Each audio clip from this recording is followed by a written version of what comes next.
Welcome back to the channel. My name is Luke. I'm a non-videographer, trying to be a videographer, and I'm documenting the I'm not saying journey.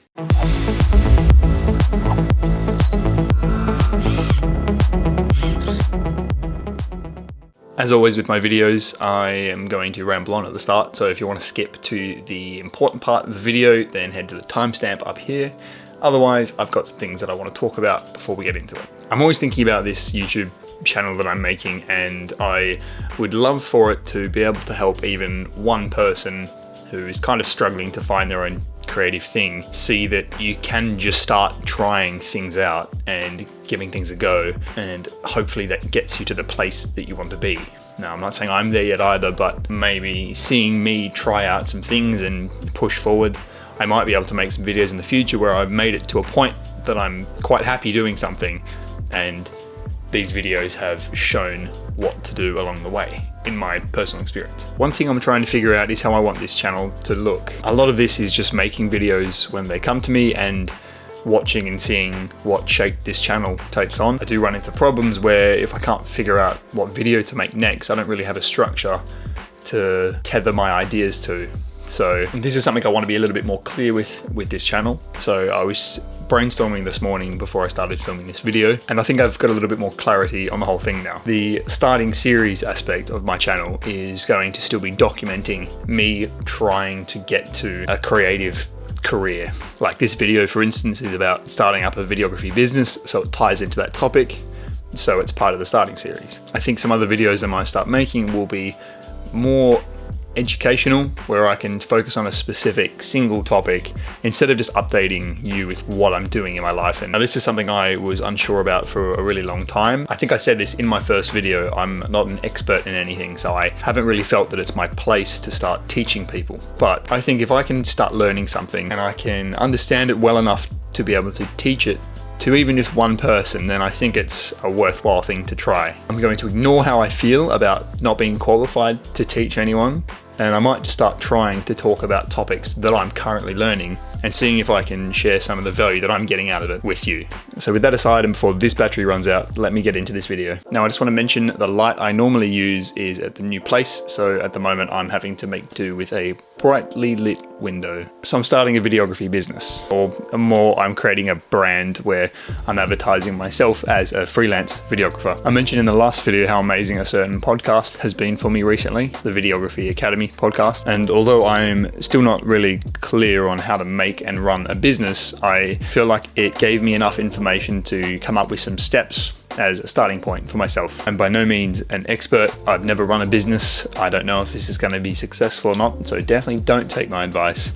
But if you want to see what it could look like to maybe just start taking some steps in that direction, then I'm going to explain how I've done it so far. I started with branding. I came up with the name with a logo design. It's loosely based off the introduction to all my videos. I used Adobe Illustrator to create logos in various formats, so I have them and I can place them wherever I like, whether that's on social media or websites or business cards. The second step I took, and this is by far the most important, I'm sure, was to create a website. Now, if you've been on YouTube for more than 2 minutes, you've probably seen an advertisement from Squarespace. So I just signed up for it, created and hosted a website, and sat there and basically designed it how I wanted it to look. Firstly, if you want to visit it, it's mrlukevideography.com.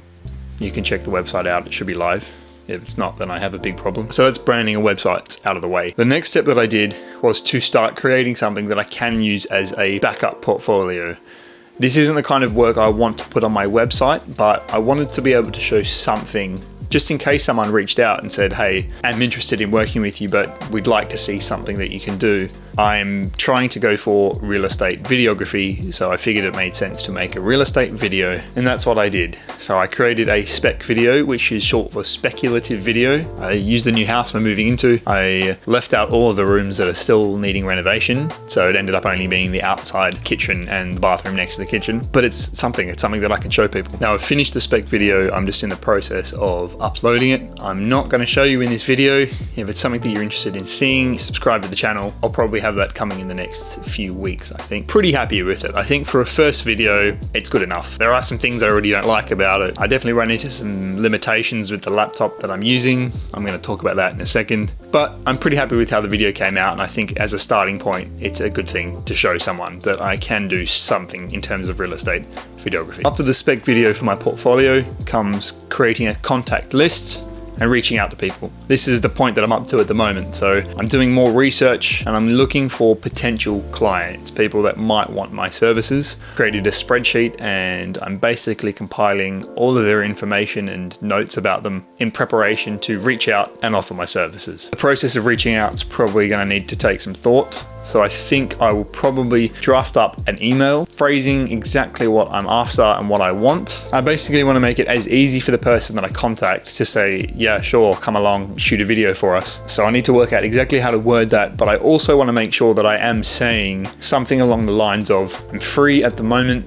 and this is in the hope that we might be able to work together in the future. I don't just want to set a precedent that I'm just going to work for free, because that's not the case. So I need to work out the way to say that. So that's where I'm at with my videography business plan. I want to go on to a few more topics right now, so I'm going to move over to the table. Come and join me. Whee!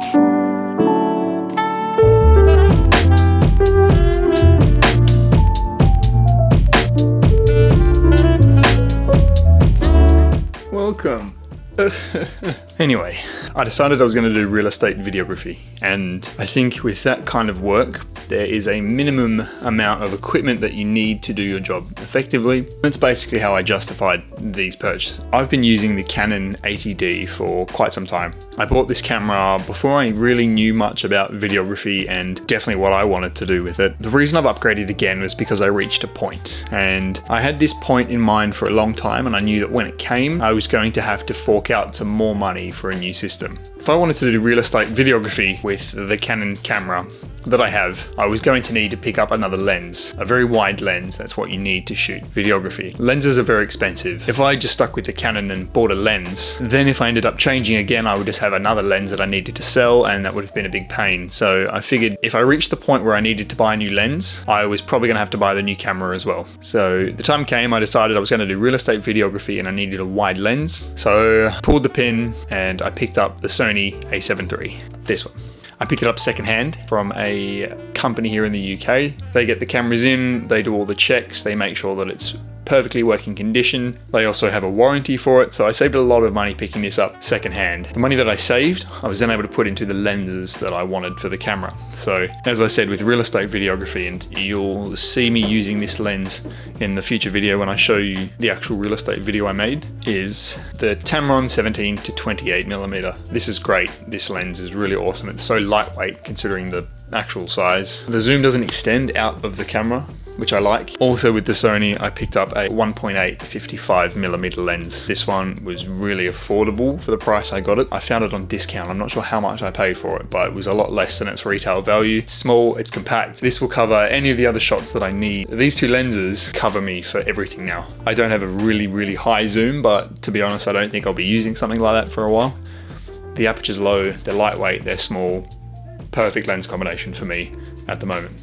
The next product I picked up, and this is something that if you've looked up any videos on film or videography on YouTube, gimbals always come up. And I think this was just a necessary expense. This was something that I'm going to need to have. I need to be able to have stabilized shots if I'm doing real estate videography. And it is something that I've really wanted for a long time. I like the idea of having really smooth, steady footage. I think it just looks very good. So I picked up the Ronin SC. Now there's a big learning curve with this. I kind of just assumed it would be very easy to film with, and it is in essence, but there's also a lot of technical aspect to it. So I'm still learning how to shoot on this well, but I'm really liking the product. I'm not the kind of person to do product reviews. There are plenty of amazing ones on YouTube. I did a lot of research into them and I am very happy with these. The last investment I am going to make, and this is something I haven't purchased yet, is to replace this old MacBook. It's a 2013 Macbook Pro Retina, so it's a 7-year-old laptop. It's clunky and it's very slow and choppy, and it's getting to the point where I really can't edit anymore. And if you're wondering what this is, I just velcroed a 2TB hard drive to the outside of the laptop so it can just stay together. because it's convenient for me. Any work that I do, I'm going to need a machine that's capable of editing footage, and I don't plan on sticking to 1080p footage. I want to do more with graphic editing and animation, color grading. I ran into a big problem with the previous one. The current version of Premiere Pro requires a certain amount of hardware when it comes to color grading and color editing, and I wasn't able to use any of the Lumetri scopes, if that makes any sense to you if you use Premiere, with the footage that I was trying to grade, and it made it very difficult, and the colors in the end of the video didn't turn out too well. So it's just getting hard, and editing is becoming a very frustrating time for me. It already takes a long time and takes a lot of effort to kind of work on these things outside of a full-time job. I want to reduce the friction as much as I can, and I think that even if I don't buy the laptop now, I'm going to need to buy a new one in 6 months to a year anyway. It's going to make my life easier, and I'm going to get a lot of joy out of using it. This is what I want to go for. I've managed to save up the money for it. I've had some money saved from my previous job, and I did keep some of that aside, so I know I can afford it. And I think it's going to be worth the investment, because I plan on having the next one for the next 6-7 years if I can. So that'll be coming up soon. And I'm excited because hopefully I can start really increasing the quality of the videos. I can start editing 4K footage, working on animations more. So as I said, the next video I release will be the real estate videography video. So if you want to see it, hit the subscribe button. Leave me a like if you found anything valuable in the video. Give me some feedback in the comments. It'd be good to hear from people. Thanks very much for watching, and I'll catch you in the next one.